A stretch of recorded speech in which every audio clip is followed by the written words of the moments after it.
Sang Pembisik Alam Part 102 Inspirasi Warisan Naga Hitam. Cahaya Jiwa 4 Warna. Ye Feng sudah menyadarinya Xiaomo, pendekar pedang bayangan, kemungkinan besar bertindak sebagai pengawal Bian Yu, terutama saat menerobos formasi. Kemudian datanglah Lan Shuiqiao dan Hu Qingtong, diikuti oleh Ye Feng dan Feng Qingyue, dan terakhir Yang Yiguan dan MIU. Saat aku melangkah ke dalam formasi setelah mengambil 3 langkah ke depan, kabut putih langsung menerjang ke arahku, dan seluruh dunia tampak berubah menjadi kekacauan, dengan angin menderu dan pasir serta batu beterbangan. Yang lebih mencengangkan lagi, langit dipenuhi energi spiritual yang kacau di tengah kabut putih, membentuk badai energi spiritual. Panas spiritual, pedang spiritual, dan belati spiritual bertabrakan lalu menghujani Ye Feng dan Feng Qingyue, menyebabkan baju zirah spiritual pelindung mereka berkedip-kedip. Di tengah angin utara yang kencang, jika Ye Feng dan Feng Qingyue tidak berpegangan tangan saat masuk, mereka mungkin akan terpisah karena terhempas. Formasi ini benar-benar menakutkan. Posisi Kun ada di sini. Feng Qingyue menentukan arahnya, menarik Ye Feng ke posisi Kun, lalu dengan cepat melangkah 7 langkah lurus ke depan. Dalam sekejap, angin dan ombak mereda, dan lingkungan sekitar menjadi benar-benar sunyi. Angin kencang dan pedang-pedang roh itu seolah lenyap dalam sekejap. Apakah pria bernama Bian ini benar-benar punya keahlian? Tanya Ye Feng, agak terkejut. Dia lebih dari sekadar terampil. Penguasaannya terhadap formasi termasuk yang terbaik di seluruh alam roh sejati. Panggilan. Sebelum Feng Qingyue selesai berbicara, hembusan angin tiba-tiba muncul, dan pedang serta panas spiritual yang mengandung energi mengerikan terbentuk dengan cepat. Ekspresi Ye Feng dan Feng Qingyue berubah secara bersamaan. Tepat pada saat itu, sebuah jimat turun dari langit. Masuk ke posisi Kan, pertama-tama ambil 3 langkah ke kiri, lalu 5 langkah ke belakang, dan kemudian maju lurus sejauh 18 langkah. Setelah membaca jimat dan menentukan lokasi mereka, Feng Qingyue sekali lagi menarik Ye Feng di dalam formasi putih yang luas, mengikuti langkah kaki yang sama untuk menghindari bahaya di dalam formasi setiap kali. Namun, masing-masing hanya berlangsung singkat, dan kelima pesan jimat tersebut disampaikan dengan sangat cepat. Qingyue, kita seharusnya sudah mencapai pusat formasi. Dengan 4 atau 5 pesan jimat lagi, kita seharusnya bisa menembus formasi ini, kata Ye Feng. Ya, hati-hati. Badai energi spiritual di pusat formasi ini lebih dari 2 kali lebih kuat daripada yang baru saja kita masuki, kata Feng Qingyue. Memanggil. Tanpa peringatan, sebuah pedang spiritual besar menebas dari sisi Ye Feng, menghantam punggung Feng Qingyue dengan keras, menyebabkan baju zirah spiritual pelindung Feng Qingyue bergetar hebat. Serangan ini hampir sekuat serangan penuh dari seorang ahli bela diri tingkat 3 atau 4 di alam pemurnian Qi. Ekspresi Feng Qingyue berubah. Memanggil. Anak panah spiritual lainnya menghantam Ye Feng tepat di bagian belakang kepalanya. Sementara Ye Feng buru-buru mempertahankan baju zirah spiritual pelindungnya, ekspresinya berubah agak muram. Mengapa Fusun belum juga datang? Sebelumnya, interval antara pesan jimat hanya 10 tarikan napas, tetapi sekarang sudah 20 atau 30 tarikan napas. Mungkin ada sesuatu yang tidak beres, mohon tunggu sebentar. Ekspresi Feng Qingyue juga berubah menjadi agak tidak menyenangkan. Si bajingan tua Bian Yu itu pasti sedang merencanakan sesuatu yang jahat. Hati-hati. Tiba-tiba, Ye Feng berseru, dan jejak telapak tangan berwarna kuning tanah yang besar tiba-tiba muncul, menghalangi jalan di depan pedang spiritual dengan fluktuasi yang sangat mengerikan. Engah.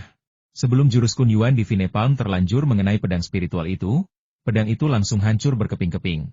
Namun, dalam sekejap berikutnya, 1, 2, 3, 10 badai energi spiritual membentuk bilah dan panas spiritual yang menghantam ke atas, seketika menyebabkan telapak ilahi Kun Yuan lenyap.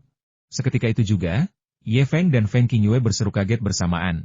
Karena energi spiritual dan panas spiritual yang dilontarkan oleh badai energi spiritual di sini menjadi semakin padat. Kita harus segera pergi dari sini. Jika kita tidak pergi sekarang, kita mungkin akan hancur berkeping-keping oleh badai energi spiritual. Kita tidak bisa bertahan lama melawan serangan seintens ini. Teriak Ye Feng. Kita tidak bisa pergi. Jika kita pergi, langkah kita akan menjadi kacau balau, dan meskipun kita menerima jimat, itu akan sia-sia. Begitu kita tersesat, kita akan sepenuhnya terjebak dalam formasi besar itu. Kata Feng Qingyue. Menunggu Fusun sama saja dengan menunggu kematian, mengingat sifat Bian Yu yang keras kepala. Ikutlah denganku. Ye Feng dengan paksa menarik tangan ramping Feng Qingyue, dan seketika meninggalkan badai energi spiritual yang semakin mengerikan. Anehnya, setelah Ye Feng dan Feng Qingyue pergi, badai energi spiritual yang semakin menakutkan itu justru mereda. 1/4 jam kemudian, di ujung lain formasi besar itu, Bian Yu dan Shadow Blade Xiaomo melangkah keluar dari formasi waktu surgawi dan pesona duniawi hampir bersamaan. Kabut putih dan angin kencang menghilang, dan lembah dengan pepohonan hijau subur dan bunga-bunga harum muncul kembali di hadapan mata mereka. Sementara Shadow Blade Xiaomo tampak santai, Divine Calculator Bian Yu memiliki senyum aneh di wajahnya. Tak lama kemudian, Guru Baidu, Lan Shuikyo, dan Hu Qingtong, mengenakan jubah hijau yang berkibar, juga melangkah keluar dari formasi, sambil menghembuskan napas lembut. Jelas, proses menembus formasi itu tidak mudah. Setelah 30 tarikan napas lagi, Yang Yiguan dan MIU keluar dari formasi dalam keadaan yang agak berantakan, terutama MIU, yang memiliki luka yang cukup terlihat di bahunya. Saat Yang Yiguan melangkah keluar dari formasi, dia terdiam sejenak. Di mana Ye Feng dan yang lainnya? Mereka belum keluar? Dia tadi lebih dulu dari kita. Ye Feng dan yang lainnya mendahuluimu? Lalu mengapa mereka belum keluar? Hu Qingtong terkejut, dan pandangannya tertuju pada peramal Bian Yu. Tidak hanya Hu Qingtong, tetapi juga Lan Shuikyo, MIU, dan Yang Yiguan semuanya mengarahkan pandangan mereka ke arah peramal Bian Yu. Mengapa kau menatapku seperti itu? Aku sudah mengirimkan semua jimat itu tanpa ada satupun yang terlewat, kata Bian Yu, sang peramal, dengan nada tidak puas. Apa yang telah terjadi? Yang Yiguan tampak cemas. Mereka baru saja memulai pendakian dan sudah kehilangan 2 orang. Pos pemeriksaan selanjutnya semakin berbahaya. Berapa kali lagi mereka berenam akan menderita kerugian? Tuan Bian, mengapa Anda tidak kembali dan mencarinya? Sambil tersenyum, Yang Yiguan meminta agar, karena dialah penerima manfaat utama dari penjelajahan lembah 10.000 binatang, dia harus menjadi penengah dalam masalah ini. Kembali ke formasi untuk mencari mereka adalah hal yang mustahil kecuali aku sudah gila. Bahaya memasuki formasi itu lagi beberapa kali lebih besar daripada sebelumnya. Bian Yu menolak mentah-mentah. Kita semua keluar dengan selamat, tidak mungkin kedua orang itu terjebak di dalam. Aneh sekali. Hu Qingtong menatap Bian Yu dengan ekspresi bingung. Tuan Bian, kenapa Anda tidak membantu saya? Mengapa saya harus? Sebelum Hu Qingtong selesai berbicara, Bian Yu mulai berteriak. Mereka melakukan kesalahan, mengapa aku, seorang lelaki tua, harus menderita dan menanggung risiko? Soal alasan mereka terjebak di dalam, aku mungkin tahu sedikit tentang itu. Bian Yu tiba-tiba berkata. Oh, apa alasannya? Tanya Hu Qingtong, dan semua mata tertuju padanya secara bersamaan. Aku menduga bahwa kedua bajingan tak tahu malu ini tidak bisa menahan perilaku tak tahu malu mereka selama penyeberangan dan melewatkan kesempatan untuk pindah sesuai dengan jimatku. Tidak tahu malu. Bian si anjing tua, ternyata kaulah yang berada di balik semua ini. Sebelum Bian Yu selesai berbicara, 2 teriakan marah terdengar dari formasi. Hampir bersamaan, Ye Feng dan Feng Qingyue melangkah keluar dari formasi dan muncul di hadapan semua orang. Bian Yu, yang dengan angkuh menjelek-jelekan Ye Feng dan Feng Qingyue, tiba-tiba terdiam, matanya membelalak tak percaya. Dalam benaknya, Ye Feng dan Feng Qingyue seharusnya terjebak dalam formasi dan mati. Bagaimana mungkin mereka bisa keluar? Bagaimana mungkin kau? Ia mulai berkata dengan sangat terkejut, tetapi kemudian menyadari sesuatu dan tiba-tiba berhenti. Bagaimana mungkin kita bisa keluar hidup-hidup? Anjing tua Bian, kau terkejut, ya? Kekuatan spiritual Ye Feng melonjak seketika, dan niat membunuhnya meroket. Hampir bersamaan, Shadow Blaze Xiao mau berjaga di depan Bian Yu dengan kewaspadaan tinggi, sementara Yang Yiguan dan MIU secara bersamaan menghalangi Ye Feng dan Bian Yu dari belakang. Tuan muda Ye, mari kita bicarakan ini. Mungkin ada kesalahpahaman. Sambil berbicara, Yang Yiguan menatap Ye Feng dengan tatapan memohon. Kesalahpahaman? Pencuri tua ini hanya mengirimiku 5 jimat, aku bisa menganggap itu sebagai kesalahpahaman, aku tidak peduli. Tapi pencuri tua ini benar-benar berani menjelek-jelekan kita. Kalian semua mendengarnya? Dan ini masih dianggap kesalahpahaman? Anjing tua Bian, kau benar-benar punya imajinasi yang luar biasa sampai mengatakan bahwa kita bermesraan di formasi berbahaya ini. Ye Feng mencibir. Mendengar itu, wajah Guru Baidu tiba-tiba menjadi dingin. Bian Yu, apakah kau benar-benar hanya mengirim 5 jimat? Kau berani mengkhianati rekan timmu dalam situasi hidup dan mati seperti ini? Bagaimana mungkin? Aku, Bian Yu, telah berkelana di dunia persilatan selama bertahun-tahun, aku tahu apa yang penting. Menghadapi pertanyaan dari Guru Baidu, Lan Shuikyo, Bian Yu tentu saja langsung membantahnya. Lalu mengapa mereka terjebak dalam formasi itu? Bukankah sudah terbit sekarang? Peramal Bian Yu tampak sama sekali tidak khawatir. Jika mereka telah menerima pesanmu, mereka seharusnya sudah menghadap Tetua Yang dan yang lainnya. Bukan sekarang. Tanya Lan Shuikyo dengan tajam, Guru Baidu. Siapa yang tahu apa yang mereka lakukan di dalam sana? Ucapan Bian Yu terputus oleh tatapan Lan Shuikyo yang sangat tidak ramah. Baidu Shangren Lan Shuikyo tidak hanya memandang Bian Yu dengan sikap bermusuhan, tetapi Yang Yiguan, Hu Qingtong, dan MIU juga berubah menjadi bermusuhan. Gangguan dari badai energi spiritual di dalam formasi ini sangat besar. Mungkin aura jimat tersebut terhalang oleh badai energi spiritual, atau mungkin pesan jimat tersebut kebetulan melewati badai energi spiritual dan tidak diterima. Itu mungkin alasannya. Melihat bahwa ia telah membangkitkan kemarahan publik, Shadow Blade Xiao Mo buru-buru keluar untuk menjelaskan, dan Divine Calculator Bian Yu juga berteriak, yang berarti bahwa ini adalah kemungkinan yang ada. Dengan tatapan meremehkan penjelasan tersebut, wajah Ye Feng penuh dengan cemoohan. Akan menjadi keajaiban jika dia mempercayainya. Untungnya, Ye Feng memiliki kemampuan untuk mengendalikan kekuatan elemen bumi, yang berasal dari kejernihan hati pedang dan Raja Binatang Batu Punggung Emas. Kejernihan hati pedang memungkinkan Ye Feng untuk tidak terpengaruh oleh formasi dan untuk menentukan arah. Sementara indera ilahinya, yang melekat pada kekuatan elemen bumi yang maha hadir, meluas keluar dan dapat menunjukkan arah yang benar kepada Ye Feng. Berkat kedua kemampuan ini, Ye Feng mampu memandu Feng Qingyue melewati berbagai ruang dan waktu yang membingungkan tanpa insiden besar.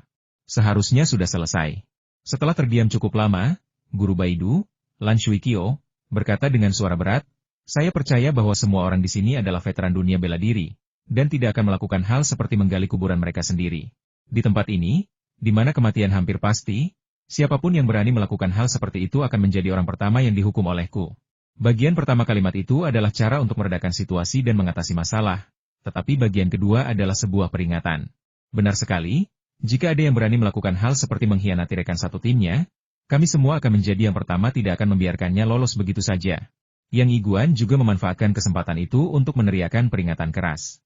Terjebak di tengah sebagai penengah sangatlah membuat frustrasi. Dia tidak pernah menyangka peramal Bian Yu akan memiliki karakter seperti itu. Tak seorang pun yang hadir itu bodoh. Mereka sudah tahu sejak awal, terutama Yang Iguan dan Mayu, yang mengetahui tentang konflik sebelumnya antara Ye Feng dan Bian Yu. Mereka sudah menyadari bahwa Bian Yu sengaja menjebak Ye Feng dan Feng Qingyue. Setelah mengatakan itu, Yang Iguan menatap Ye Feng dan berkata, "Tuan Muda Ye, kesalahpahaman telah diselesaikan. Mari kita lanjutkan.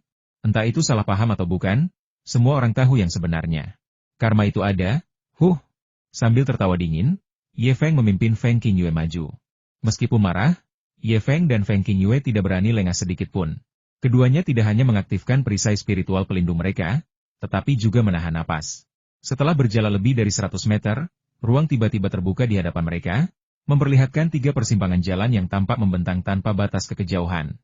Mengapa ada 3 persimpangan jalan? Yang mana yang harus kita ambil? Pada saat yang sama, Yang Iguan, Mayu, Bian Yu, Xiao Mo, Lan Shuiqiu, dan Hu Qingtong menyusul dari belakang.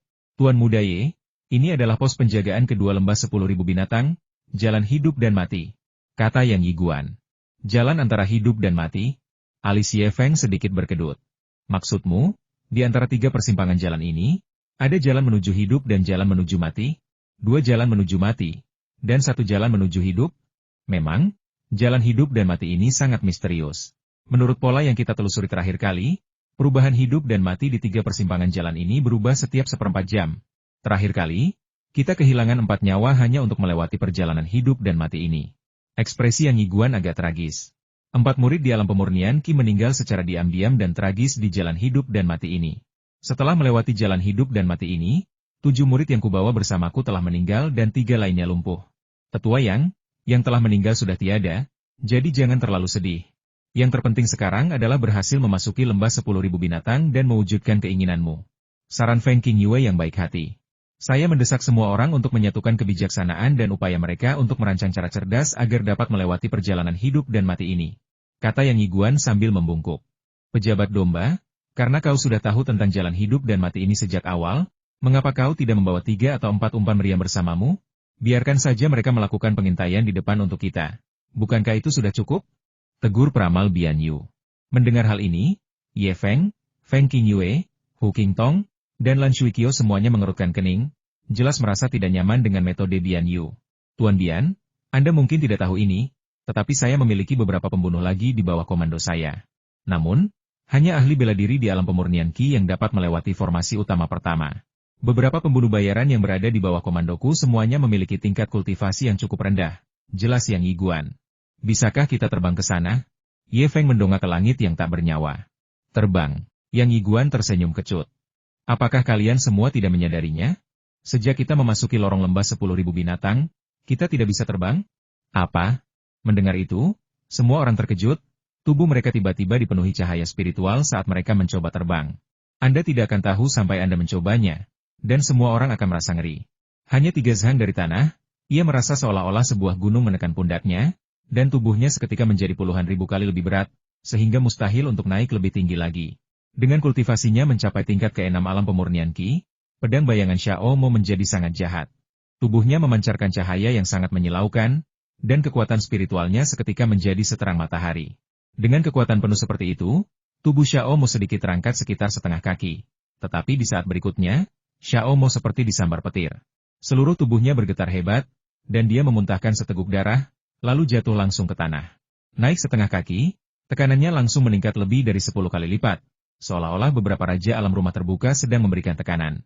Kata Xiao Mo terengah-engah, wajahnya penuh kengerian. Yang lainnya jatuh dari ketinggian 10 meter, jarak yang terlalu jauh untuk dilintasi dengan terbang. Jalan utama yang membentuk ketiga jalur ini semuanya berada di atas ketinggian 50 meter. Dalam sekejap, wajah semua orang berubah menjadi sangat jelek. Jika saya tidak salah, ini seharusnya adalah susunan roh surgawi geomagnetik. Tergantung pada kebutuhan susunan tersebut, daya geomagnetik dapat diterapkan ke tanah atau dibalik ke langit. Saat ini, daya spiritual geomagnetik harus dibalik ke langit dan dibatasi pada jangkauan tertentu. Luar biasa. Formasi yang diwariskan dari 1000 tahun yang lalu ini benar-benar menakjubkan. Seru peramal Bian Yu tiba-tiba. Mendengar itu, hati Ye Feng tergerak. Sebenarnya, ketika dia terbang ke langit, Ye Feng merasa ada sesuatu yang aneh. Dia samar-samar merasakan bahwa gaya tekan di langit sangat mirip dengan medan geomagnetik. Dia tidak menyangka bahwa gaya geomagnetik itu bisa berbalik arah. Ini pasti terkait dengan lokasi lembah 10.000 binatang buas. Ye Feng merasa bahwa lembah 10.000 binatang buas kemungkinan besar adalah alam rahasia. Jika tidak, banyak keajaibannya tidak mungkin terjadi. Namun, mengetahui bahwa alasan dia tidak bisa terbang adalah karena arai roh surgawi geomagnetik tidak banyak membantu Ye Feng. Ye Feng bisa menggunakan manik jiwa raja badak bertanduk perak untuk melepaskan medan geomagnetik tersebut. Namun, sama sekali tidak mungkin untuk melawan medan geomagnetik yang sangat besar ini. Paling-paling, itu hanya memungkinkan Ye Feng untuk terbang sedikit lebih tinggi daripada yang lain. Guru Bian, sekarang setelah Anda tahu ini adalah formasi roh surgawi magnet bumi, apakah Anda punya cara untuk menghancurkannya? Tanya Yang Yiguan dengan penuh harap. Susunan roh surgawi geomagnetik ini adalah susunan berskala besar, susunan murni yang memperkuat kekuatan atribut. Teknik untuk menghancurkan susunan tidak berguna melawan susunan jenis ini. Kecuali aku bisa mencapai jantung dari susunan roh surgawi magnetik bumi, tidak ada cara untuk menembus susunan ini, kata Bian Yu. Jawaban Bian Yu membuat semua orang kecewa. Bisakah kita menggunakan binatang buas iblis untuk menembus formasi dan memberitahu kita jalan mana yang menuju kehidupan dan jalan mana yang menuju kematian? Tanya Xiao Mo, pendekar pedang bayangan. Ya, Bian Yu berkata dengan yakin, kita ada 8 orang dan 4 binatang iblis. Jika kita mengirim mereka untuk menerobos formasi, kita bisa melewati level ini dengan mengorbankan paling banyak 2 binatang iblis. Jika kita beruntung, kita mungkin hanya perlu mengorbankan 1 makhluk iblis, atau bahkan tidak sama sekali. Bian Yu tampak bersemangat. Pejabat domba, kami mempertaruhkan nyawa kami untuk membantu Anda. Anda tidak akan begitu pelit sampai tidak mau memberikan satupun binatang iblis, kan? Bagaimana mungkin? Kata Yang Yiguan sambil tersenyum kecut. Tetapi apakah menurutmu ketiga jalan ini akan membawamu dengan lancar sampai ke tujuan akhir? Begitu kau melangkah ke jalan ini, segala macam energi spiritual akan mengalir deras seperti hujan lebat. Seorang ahli bela diri di alam pemurnian Qi mungkin bisa melewatinya dengan lancar dengan menghindar dan berkelit. Tetapi monster-monster itu, dengan ukurannya yang sangat besar, akan hancur berkeping-keping sebelum mereka bahkan bisa sampai setengah jalan masuk. Terakhir kali kita mencoba, 7 binatang iblis tingkat surgawi tingkat menengah semuanya mati di jalur ini. Entah itu jalur hidup atau mati, mereka semua terbunuh bahkan sebelum mencapai titik tengah. Kata Yang Yiguan sambil tersenyum kecut. Wanita tua ini akan mencobanya. Begitu dia berbicara, Guru Baidu, Lan Shuiqiao, bergerak dan melangkah ke salah satu jalan setapak. Memanggil. Hampir seketika setelah dia menginjakan kaki di tanah, suara melengking seperti udara yang terkoyak terdengar, dan panah energi spiritual biru pekat mengalir turun dari langit, seketika menutupi Lan Shuiqiao dari segala sisi. Tubuh Lan Shuiqiao memancarkan energi spiritual, dan dia mengacungkan tongkatnya dengan serangkaian gerakan secepat kilat. Setelah maju hanya 3 meter, dia melompat keluar dari jalan samping, ekspresinya sudah sangat tegang. Ye Feng dan yang lainnya tercengang, ini sungguh keterlaluan. Benar. Dengan ukuran monster iblis yang sangat besar, mustahil baginya untuk menembus. Setiap serangannya setara dengan serangan penuh dari seorang seniman bela diri alam pemurnian Qi tingkat pertama. Kekuatannya memang tidak terlalu besar, tetapi serangannya terlalu padat. Dengan kecepatan ini, bahkan monster iblis tingkat surgawi kelas tinggi pun tidak akan mampu mencapai ujung dengan aman, kata Lan Shuiqiao. Tetua Yang, formasi pertahanan yang ditinggalkan oleh leluhur sekte penjinak hewan Anda terlalu menakutkan. Ini hampir pasti jalan menuju kematian. kata Hu Qingtong sambil mengerutkan kening. Yang Yiguan kembali tersenyum getir. Awalnya, ini hanya cara untuk menghadapi penyusup. Anggota keluarga bisa dengan mudah melewatinya dengan bantuan jimat. Seandainya leluhur kita tahu bahwa para penjinak binatang buas akan menghadapi malapetaka seperti itu, mereka mungkin tidak akan membuat tindakan pertahanan yang begitu menakutkan. Sungguh disayangkan. Lalu apa yang harus kita lakukan? Apakah kita hanya akan terjebak di sini? Lan Shuikyo mengerutkan kening. Pejabat domba. Bukankah Anda mengatakan bahwa keluarga Ye memiliki binatang ajaib yang dapat mengubah ukuran sesuka hati dan sangat cepat? Binatang ajaib lainnya dibatasi oleh ukurannya dan tidak dapat melewatinya. Tetapi binatang ajaib keluarga Ye yang dapat mengubah ukuran sesuka hati bisa. Begitu peramal Bian Yu mengatakan ini, semua mata tertuju pada Ye Feng. Saat semua mata tertuju pada Ye Feng, Bian Yu angkat bicara dengan penuh keyakinan. Tetapi tatapan matanya sama sekali tidak ramah. Ye Feng, hanyalah seorang pelayan iblis. Kau telah mengorbankan dirimu untuk membuka jalan keluar bagi kita semua. Jika beruntung, kau bahkan mungkin kembali hidup-hidup. Bagaimana menurut kalian semua? Mimpi. Nyawa Raja Harimau bersayap awanku jauh lebih berharga daripada nyawa anjing tuamu. Jika ada yang harus membayar harganya, itu lebih pantas menjadi nyawa anjingmu. Ye Feng mengumpat tanpa ampun. Dasar bajingan. Wajah Bian Yu memerah, dan dia menatap Guru Baidu, Lan Shuiqiao, dengan marah. Guru Lan, apa yang harus kita lakukan? Katakan padaku. Ye Feng, meskipun kau tidak mau, kau tidak bisa menghina Guru Bian seperti ini, kan? Kata Xiaomo. Kau menuai apa yang kau tabur. Kau boleh melakukannya, tapi aku tidak boleh mengatakan apapun. Jika kau berani, serang aku. Kita lihat siapa yang akan membunuh siapa. Ye Feng mencibir, berpose seolah siap berkelahi. Xiaomo, sang pendekar pedang bayangan, tiba-tiba melangkah maju, memancarkan niat membunuh. Tetapi ekspresi Bian Yu menunjukkan sedikit rasa takut, yang jelas menunjukkan bahwa dia telah dikejutkan oleh gerakan Ye Feng sebelumnya. Baiklah, hentikan perdebatan. Jika kalian masih ingin menjelajahi lembah 10.000 binatang, diamlah. Siapapun yang melakukan ini lagi akan saya kirim sendiri. Guru Baidu Lan Shuiqiao kehilangan kesabarannya, dan semua orang kecuali Ye Feng terdiam. Lalu, mengapa Guru Baidu begitu kuat? Alasannya sederhana, tingkat kultivasi Guru Baidu yang mencapai 8 tingkat alam pemurnian Qi telah menetapkan posisinya yang tak tergoyahkan di sini. Seorang ahli bela diri dengan 8 meridian dan tingkat puncak ke-8 dari alam penempaan meridian adalah keberadaan yang sangat langka dimanapun. Belum lagi keterampilan racunnya yang tak tertandingi. Semuanya, pikirkanlah jalan keluarnya. Kita tidak bisa terus terjebak di sini seperti ini, kata Lan Shuiqiao. Karena sebagian orang enggan berpisah dengan binatang iblis itu, maka kita hanya bisa mengundi untuk menentukan siapa yang akan pergi duluan, dan siapapun yang mendapat undian kematian akan pergi duluan. Saran Bian Yu lagi. Jika kau mengambil kartu itu, apakah kau berani naik? Ye Feng mencibir. Apa yang tidak akan berani kulakukan? Kata Bian Yu, menantang maut. Baiklah, mari kita lakukan sekarang. Jangan terburu-buru, mengundi hidup dan mati tidak akan berhasil. Kita semua di sini untuk mencari harta karun, bukan untuk mati. Lan Shuiqiao menghentikan perdebatan itu. Ini tidak akan berhasil. Itu tidak akan berhasil, jadi apa yang harus kita lakukan? Bian Yu sangat tidak puas. Sayangnya, aku memiliki beberapa ular roh eksotis di sini, secepat kilat. Mereka seharusnya mampu menghindari serangan-serangan itu dan mencapai ujung jalan kehidupan dan kematian. Sebelum Lan Shuiqiao selesai berbicara, Yang Yiguan menjadi cemas. Tuan Lan, apakah ular roh eksotis Anda berharga? Jika Anda mampu menanggung kerugiannya, saya akan memberikan kompensasi tambahan di masa mendatang. Anda bisa membiarkan mereka mencobanya. Tetua Yang, izinkan saya menyelesaikan ucapan saya. Meskipun ular roh aneh saya dapat mencapai ujung jalan hidup dan mati hidup-hidup dengan kecepatan mereka. Jalan hidup dan mati diselimuti kabut, dan kita tidak dapat melihat ujungnya. Adapun ular roh aneh ini, karena garis keturunannya, saya hanya dapat merasakan kehadirannya dalam radius 10 mil. Di luar jarak 10 mil, Anda tidak lagi dapat merasakannya. Dan jalan hidup dan mati ini jelas lebih dari 10 mil panjangnya. Bahkan jika berhasil mencapai ujungnya, aku tidak tahu apakah ia hidup atau mati. Apakah ia telah menemukan jalan menuju kehidupan atau jalan menuju kematian?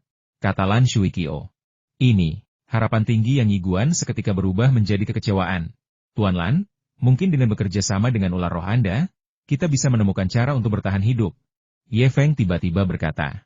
Mendengar itu, semua mata tertuju pada Ye Feng. Aku punya teknik yang disebut kerasukan spiritual, yang memungkinkan pikiran ilahiku melekat pada sesuatu dan menempuh jarak lebih dari 20 mil tanpa menghilang. Jalan antara hidup dan mati ini seharusnya tidak lebih dari 20 mil, kan? Sungguh, teknik ajaib seperti itu benar-benar ada?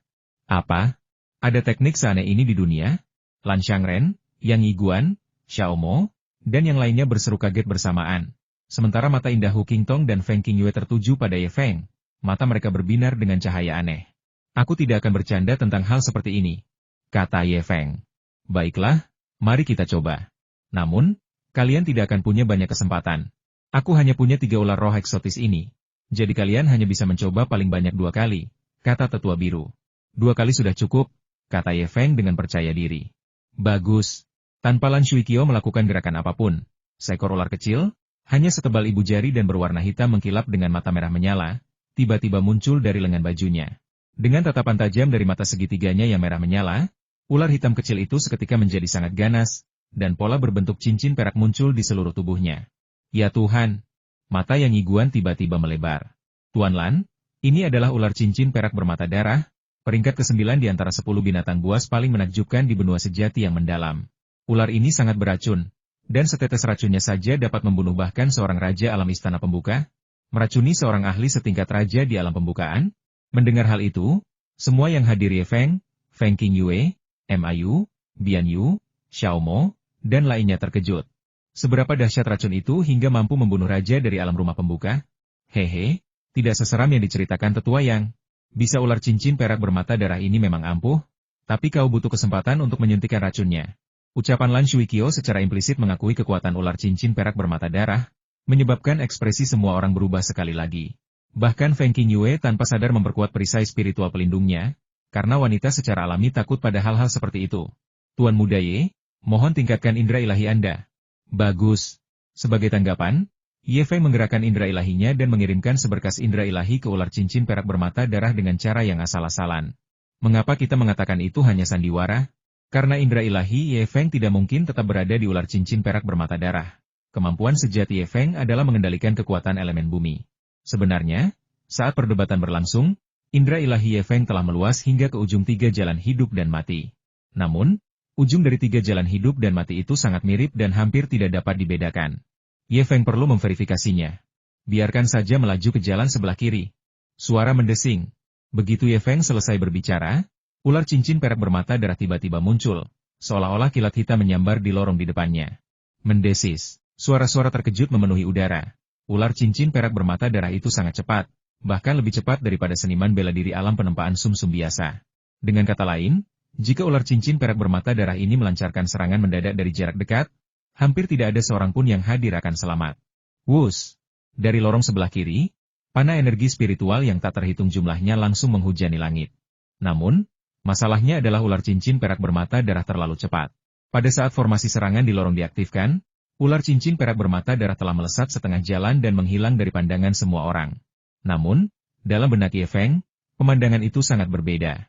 Pada saat-saat terakhir, ular cincin perak bermata darah memutar tubuhnya beberapa kali dengan aneh untuk menghindar, dengan mudah menghindari beberapa anak panah energi spiritual. Dengan lompatan lain, ia melesat ke ujung jalan sebelah kiri, ke dalam lubang pohon berongga yang berkilauan dengan cahaya spiritual. Ya Tuhan, tepat saat ular berkalung perak bermata darah melesat masuk, cahaya putih menyilaukan yang tak terhitung jumlahnya menyambar melalui lubang pohon. Mendesis. Sekarang giliran Ye Feng yang terkejut. Karena dalam persepsi ilahinya, ular cincin perak bermata darah langsung terbelah menjadi bagian-bagian yang tak terhitung jumlahnya. Ada apa? Jalan ke kiri itu jalan buntu, kata Ye Feng. Kalau begitu, aku akan coba yang di tengah. Seru Guru Lan sambil mengeluarkan ular bermata merah bercincin perak lainnya. Tidak, kali ini, letakkan di sebelah kanan. Setelah membandingkannya, Ye Feng sudah sedikit memahami perbedaan antara ketiga jalan tersebut. Bagus. Beberapa saat kemudian, ular cincin perak bermata merah lainnya menghilang dari pandangan semua orang. Namun kali ini, senyum muncul di wajah Ye Feng. Aku sudah tahu. Jalan di sebelah kanan adalah jalan keluarnya, kata Ye Feng sambil tersenyum. Bagaimana kau bisa mengambil kesimpulan itu? Kami tidak melihat apapun, tanya Bian Yu, tampak tak percaya. Kalau begitu, jangan percaya padaku. Saat dia berbicara, Ye Feng dan Feng Qingyue berdiri di depan jalan di sebelah kanan. Semuanya, ayo masuk bersama-sama. Silakan masuk. Setelah kalian masuk, kami juga akan masuk, kata Bian Yu tanpa malu-malu. Dengan begitu, apa bedanya dia dengan Ye Feng yang membuka jalan bagi mereka? Pada akhirnya, kau tetap tidak percaya pada Ye Feng. Kita akan masuk satu persatu. Tuan Muda Ye, Anda duluan, dan kami akan menyusul, kata Xiaomo, pendekar pedang bayangan. Ye Feng terkekeh dan tidak menjawab. Sebaliknya, dia melihat ke arah Yang Yiguan dan Bai Du Xiangren Lan Shui Qio. Aku percaya pada pahlawan muda Ye. Aku percaya padamu. Yang Yiguan dan Hu Qingtong hampir bersamaan angkat bicara untuk mendukung Ye Feng. Namun, Hu Qingtong lebih cepat. Begitu selesai berbicara, dia bergerak ke belakang Ye Feng dan menarik Bai Du Xiangren Lan Shui Qio juga. Segera setelah itu, Yang Yiguan dan Miu juga berdiri di belakang Ye Feng, siap untuk menyerbu bersama. Melihat ini, Shadow Blade Xiaomo menjadi cemas dan menarik Bian Yu untuk mengikuti di belakang kelompok. Bian Yu tetap tak terpengaruh dan diam-diam menggunakan jiwanya untuk membujuk Shadow Blade Xiaomo. Apakah kau bodoh? Bagaimana jika anak ini salah menilai situasi dan itu jalan buntu? Abaikan saja dia, kita akan mulai terakhir. Setelah mereka semua berhasil melewati rintangan dengan selamat, barulah kita coba lagi. Tapi begitu mereka sampai di tengah jalan, kita tidak akan bisa melihat mereka lagi?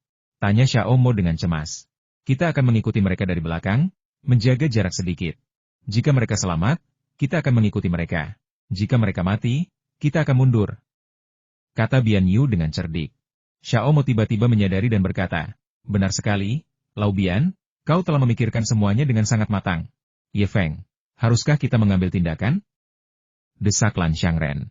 Bagus. Semuanya bersiap-siap, jaga jarak 10 meter antar satu sama lain, untuk berjaga-jaga jika ada halangan. Selain itu, saat bertahan melawan panah energi spiritual, jangan gunakan teknik serangan jarak jauh, agar tidak melukai keturunanmu. Ye Feng memberi mereka instruksi sebelum mereka pergi. Sengaja atau tidak sengaja mengulur waktu. Dia sesekali melirik Bian Yu dan Ning Ren Xiaomo, yang berkerumun bersama mengawasi mereka, matanya dipenuhi dengan keinginan yang menusuk. Dia memang mendapatkan kesepakatan yang bagus, tetapi tidak mudah untuk memanfaatkannya. Ye Feng bisa menebak rencana Bian Yu dan Xiaomo tanpa perlu menebak-nebak. Karena takut Ye Feng akan mengincarnya, dan menghargai nyawanya, dia ingin mengikuti dari belakang dan memanfaatkan situasi tersebut. Sayangnya, beberapa penawaran memang tidak mungkin didapatkan. Setelah hampir 100 tarikan napas tertunda, Ye Feng tiba-tiba berteriak, siap. Saat Ye Feng berteriak, dia berbalik dan menatap Bian Yu dan Xiaomo. Tatapan dinginnya membuat jantung Xiaomo berdebar kencang, dan firasat buruk tiba-tiba muncul di hatinya. Apakah Ye Feng benar-benar bersekongkol melawan mereka? Berangkat. Dengan teriakan, Ye Feng melesat keluar seperti kilat, diikuti oleh Feng Qingyue, lalu Hu Qingtong, yang juga berubah menjadi cahaya biru dan mengikuti dari dekat. Lan Xiangren, Yang Yiguan, dan Miu juga mengikuti dari dekat. Hujan panah yang deras itu tidak menimbulkan ancaman berarti bagi kelompok tersebut, yang telah siap dan bertahan dengan sekuat tenaga, sehingga mereka maju dengan sangat cepat. Saat 5 kuda terakhir melompat sejauh 7 atau 8 mil ke jalan setapak, sosok mereka hampir kabur dalam kabut. Pedang bayangan Xiaomo juga melompat ke jalan setapak. 2 tarikan napas kemudian, kalkulator ilahi Miu mengikuti dari dekat. Begitu dia menyadari pemandangan di depannya, senyum kejam tiba-tiba muncul di bibir Ye Feng, dan dia meraung, cepat, cepat. Saat Ye Feng meraung, dia sudah mencapai ujung jalan setapak, memasuki lubang pohon besar yang dipenuhi cahaya spiritual, lebih cepat dari kilat. Saat ini, Feng Qingyue telah menambah jarak antara dirinya dan Ye Feng menjadi 2 mil. Sebelum operasi, semua orang mengikuti interval napas yang hampir sama, yaitu 1 tarikan napas, sehingga menciptakan jarak sekitar 100 meter di antara mereka. Sampai saat ini, jarak antara Hu Qingtong dan Feng Qingyue, serta antara Lan Shui Qio dan Feng Qingyue, tetap sekitar 100 meter, sedangkan jarak antara Ye Feng dan Feng Qingyue telah meningkat menjadi 2 mil. Pemandangan ini sangat mengejutkan Hu Qingtong dan Lan Shui Qio, yang mengikuti dari dekat. Agar bisa melewatinya dengan cepat, mereka meningkatkan kecepatan hingga 90%. Awalnya mereka khawatir tingkat kultivasi Ye Feng terlalu rendah dan kecepatannya terlalu lambat, yang akan memperlambat mereka. Namun sekarang tampaknya kekhawatiran itu tidak beralasan. Sekalipun mereka mengerahkan kecepatan penuh, Ye Feng tidak akan bisa memperlambat mereka. Adapun Feng Qingyue, dia sudah terbiasa dengan hal itu. Menantang mereka yang berada di atas levelnya dan melampaui mereka dalam kecepatan adalah hal yang terlalu biasa bagi Ye Feng. Wus! Anak panah spiritual menghujani dari langit, dan Feng Qingyue adalah orang pertama yang bergegas menuju ujung jalan setapak lubang pohon raksasa. Cepat, cepat, cepat. Ye Feng terus mendesak. Hu Qingtong dan Lan Shui Qio memasuki lubang pohon hampir secara berurutan. Cepat keluar dari lubang pohon. Begitu mereka masuk, Ye Feng langsung mendorong dan menyikut Feng Qingyue keluar dari lubang pohon. Di belakang mereka, Miu, yang paling lambat, juga melepaskan cahaya spiritualnya secara ekstrim atas dorongan Ye Feng, mendorong kecepatannya hingga batas maksimal hampir secara langsung. Desakan Ye Feng yang berulang-ulang membuat hati Shadow Blade Xiao Mo bergetar tanpa alasan yang jelas. Dia merasa bahwa desakan Ye Feng yang panik itu berarti sesuatu yang buruk akan segera terjadi. Bian tua, cepat! Xiao Mo, sang pendekar pedang bayangan, mendorong dirinya ke belakang, dan kecepatannya tiba-tiba meningkat. Seperti yang diharapkan, Shadow Blade Xiao Mo memenuhi reputasinya. Begitu ia mengerahkan kecepatannya hingga batas maksimal, ia langsung menyusul MIU seperti kepulan asap hijau. Meskipun berulang kali didesak oleh Ye Feng dan Xiao Mo, Bian Yu, peramal terakhir, terus bergerak maju dengan santai, sesekali melemparkan rune susunan terkondensasi. Rune susunan itu sangat magis. Ketika layar cahaya terbentang, ia dapat langsung memantulkan panas spiritual yang melesat dari atas. Karena itu, Bian Yu dapat melakukan perjalanan dengan sangat mudah. Ye Feng, yang menyaksikan pemandangan ini dari dalam lubang pohon, mencibir. Sebentar lagi giliran Bian Yu yang akan menangis. Cepat keluar dari lubang pohon. Saat MIU bergegas masuk ke dalam lubang pohon, Ye Feng dengan lembut menepisnya dengan telapak tangannya, membuat MIU langsung terlempar keluar dari lubang pohon. Cepat! Formasi di jalan hidup dan mati ini akan segera berubah. Cepat! Ye Feng meraung kepada Bian Yu dan Xiao Mo, yang masih berada di jalan setapak, dan dengan ketukan ringan jari kakinya, dia mundur keluar dari lubang pohon. 10, 9. Saat Ye Feng melangkah keluar dari lubang pohon, dia menatap sisi lain lubang pohon dengan ekspresi santai dan mulai menghitung mundur. Hampir seketika Ye Feng meraung, Hu Qingtong dan keempat orang lainnya, yang telah mencapai bagian luar lubang pohon dan melewati jalan hidup dan mati, sedikit mengubah ekspresi mereka. Ekspresi Shadow Blade Xiao Mo dan Divine Calculator Bian Yu berubah pada saat yang bersamaan, dengan ekspresi Bian Yu menjadi lebih suram. Bian tua, cepatlah! Begitu Xiao Mo melangkah masuk ke dalam lubang pohon, dia berbalik dan meraung dengan liar. Dalam sekejap, wajah Bian Yu memucat pasi, sosoknya berubah menjadi hantu, dan kecepatannya tiba-tiba meningkat hampir 2 kali lipat. Cepat, Lau Bian, cepat! Xiao Mo mendesak dengan panik di luar lubang pohon, bahkan membuat jalan menuju pintu keluar. 4, 3. Ye Feng tetap diam, hanya menghitung mundur angka-angka tersebut. 2, 1. Yu juga cukup terampil. Begitu kecepatannya meningkat drastis, ia menempuh jarak hampir 1 mil dalam sekali tarikan napas. Saat Ye Feng menghitung sampai 1 dalam hati, ia sudah tiba di depan lubang pohon. Cepat keluar. Pada saat itu, Xiao Mo mendorongnya dengan sedikit rasa terkejut. Tepat pada saat itu, cahaya yang menembus rongga pohon berkedip dan berubah sangat sedikit. Hampir bersamaan, Bian Yu terjun langsung ke dalam lubang pohon. Wus! Suara siulan pendek dan tajam terdengar beruntun dengan cepat, seperti rentetan anak panah. Suara daging yang ditusuk terdengar tanpa henti. Ah! Teriakan Bian Yu terdengar hampir bersamaan. Bian tua! Teriak Xiao Mo si pedang bayangan dengan penuh kes. Pada saat yang sama, cahaya biru terang muncul dari lubang pohon, dan suara desisan daging yang tertusuk sebelumnya berubah menjadi suara benturan yang mengenai penghalang cahaya pelindung.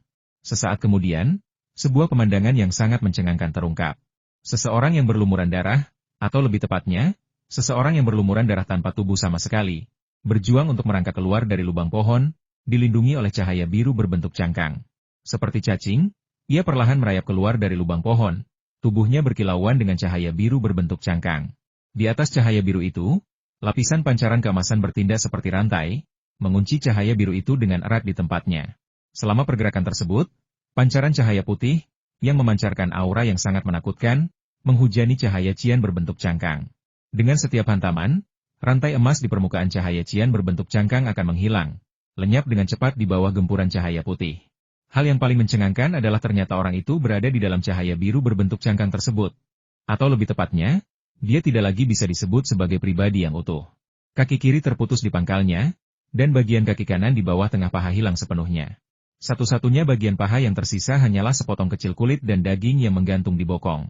Seluruh lengan kanannya telah terpotong di bagian siku, sementara tangan kirinya masih utuh, hanya menyisakan 3 jari. Bagian tubuh atas pada dasarnya masih utuh, jika tidak menghitung lebih dari 20 lubang transparan tersebut.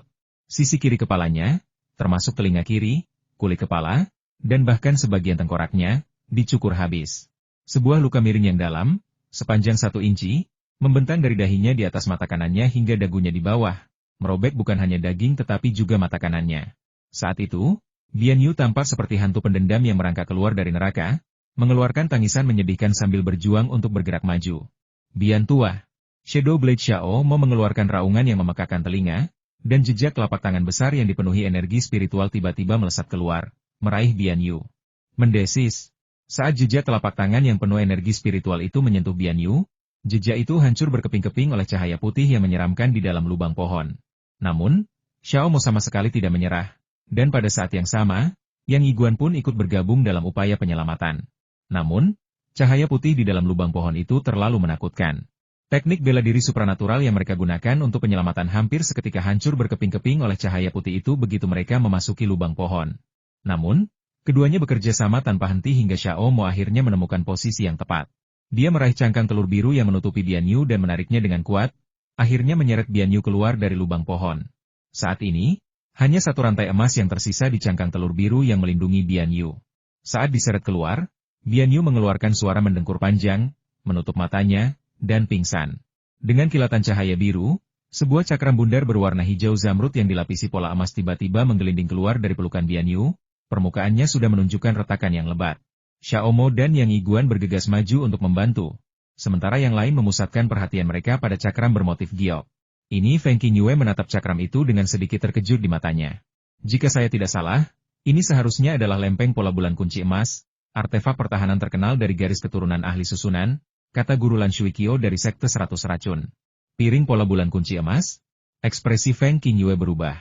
Tapi artefak spiritual tingkat menengah itu, cakram pola bulan kunci emas, yang konon mampu menahan serangan penuh dari Raja Alam Pembukaan Istana, cakram bulan darah kunci emas yang menyebabkan pertumpahan darah lebih dari 100 tahun yang lalu, desak Feng Qingyue. Itu pasti harta karunnya. Kalau tidak, Bian Yu mungkin sudah menjadi tumpukan daging cincang sekarang. Sayangnya, harta karun ini mungkin sudah rusak mulai hari ini dan tidak akan bisa digunakan lagi dalam waktu lama. Jalan hidup dan mati ini benar-benar sesuai dengan namanya. Satu langkah salah dan hidup atau mati akan langsung terlihat. Saat ia berbicara, Guru Baidu, Lan Shuikyo, menatap Ye Feng dengan tatapan penuh arti. Ye Feng membalas tatapannya tanpa ragu. Memang, dia sengaja merencanakan sesuatu melawan ahli strategi Bian Yu. Peramal Bian Yu pertama-tama menghina Ye Feng dan Feng Qingyue berulang kali, lalu dengan sengaja membunuh Ye Feng di dalam formasi tersebut. Jika Ye Feng tidak memiliki keahlian tertentu, dia mungkin akan mati di dalam formasi sihir surgawi dan duniawi. Ye Feng tidak akan pernah bisa membalas kejahatan dengan kebaikan. Mencari pembalasan adalah sifat aslinya. Dalam situasi seperti ini, akan aneh jika Ye Feng tidak merencanakan sesuatu melawan Bian Yu. Namun, rencana licik Ye Feng tidak berbalik merugikan rekan-rekan setimnya. Rencana Ye Feng tidak didasarkan pada sikap Bian Yu terhadap Ye Feng, melainkan pada kecurigaan, motif tersembunyi, ketidakpercayaan, dan sebagainya dari Bian Yu. Seandainya Bian Yu tidak menyimpan rencana jahat itu, dan seandainya orang-orang seperti Lan Shuikyo, Hu Qingtong, Yang Yiguan, dan MIU mengikutinya dari dekat, bahkan jika mereka adalah yang terakhir, mereka bisa berhasil melewati jalan hidup dan mati. Namun Bian Yu sengaja mencari kematian. Sementara semua orang lewat dengan cepat, dia tidak mempercepat langkahnya dan bahkan memamerkan teknik susunan jimatnya yang luar biasa di sepanjang jalan.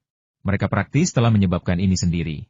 Sebelumnya, ketika meneliti metode menempuh jalan kehidupan dan kematian, Ye Feng telah menghubungkan indera ilahinya dengan kekuatan energi elemen bumi dan dengan cermat merasakan perubahan di dalam lubang pohon jalan kehidupan dan kematian, yang berubah setiap 1/4 jam dengan sangat tepat. Kemudian, rencana Ye Feng pun terlaksana. Namun, semuanya dibangun di atas keegoisan Bian Yu. Ye Feng tidak akan pernah melakukan hal seperti mengkhianati rekan satu timnya dan memberi mereka alasan untuk mengkritiknya. Cedera yang dialami Bian Yu sangat parah, dia hampir berada di ambang kematian. Namun, vitalitas para ahli di alam kondensasi Qi sangatlah kuat. Demi menyelamatkan Bian Yu, Xiao Mo dan Yang Yiguan praktis memberikan pil penyelamat hidup mereka yang paling berharga kepadanya. Setelah meminum beberapa pil penyelamat nyawa, pendarahan dari luka mengerikan Bian Yu berhenti, dan beberapa luka yang lebih dangkal mulai sembuh. Saat luka Bian Yu mulai stabil, Shadow Blade Xiao Mo tiba-tiba berdiri. Niat membunuhnya yang tak terkendali melonjak ke arah Ye Feng seperti gelombang pasang. Kau melakukannya dengan sengaja. Ye Feng, kau sengaja mencelakai Lao Bian. Xiao Mo menatap Ye Feng dengan mata merah padam. Dengan sengaja? Aku melakukannya dengan sengaja. Apa yang bisa kau lakukan? Bukankah aku sudah memberinya kesempatan? Aku mempertaruhkan nyawaku untuk melakukan pengintaian di depan, dan semua orang lain tetap mengikuti. Apa yang sedang dilakukan Bian Yu? Aku memberi Bian Youxing jalan keluar, aku memberinya kesempatan, tetapi dia curiga dan ingin orang lain mempertaruhkan nyawa mereka untuk membuka jalan baginya. Dia mencari kematian. Jadi siapa yang bisa dia salahkan? Seandainya dia bergerak sedikit lebih cepat, dia pasti sudah melewati lubang pohon itu sejak lama. Mengapa dia dalam keadaan yang mengerikan seperti ini sekarang? Kau menanyai aku? Seharusnya kau bertanya langsung pada Bian Yu. Rentetan pertanyaan Ye Feng membuat Shadow Blade Xiaomo, yang dengan marah menanya Ye Feng, tercengang. Setelah direnungkan lebih dalam, kata-kata Ye Feng memang masuk akal. Bian Yu terlalu gegabah dalam menempuh jalan hidup dan mati. Namun, kondisi Bian Yu sangat parah sehingga bahkan setelah lukanya sembuh, ia akan praktis lumpuh.